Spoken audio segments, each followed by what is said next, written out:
அண்மை செய்தி. ஆக்ரோஷமான நாய்கள் இறக்குமதிக்கு தடை விதிக்கும் வகையில் அவற்றை வகைப்படுத்துவது பற்றி இறுதி முடிவு எடுக்கக்கூடாது என்று மத்திய அரசுக்கு சென்னை உயர்நீதிமன்றம் உத்தரவு பிறப்பித்திருக்கிறது.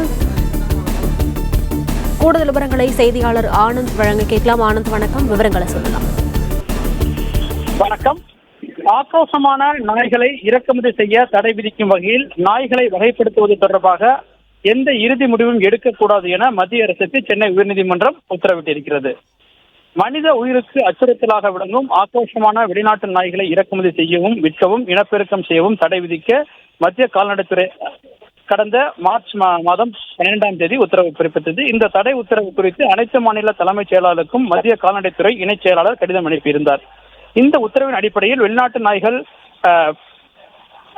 பல இனங்களுக்கு தடை விதித்து உத்தரவு விதிக்கப்பட்டது. இந்த தடையை எதிர்த்து பல்வேறு மாநில உயர்நீதிமன்றங்களில் வழக்குகள் தொடரப்பட்டது. வழக்கில் விசாரித்த உயர்நீதிமன்றம் மத்திய அரசின் உத்தரவிற்கு இடைக்கால தடை விதித்தன. கர்நாடக உயர்நீதிமன்றத்தின் இந்த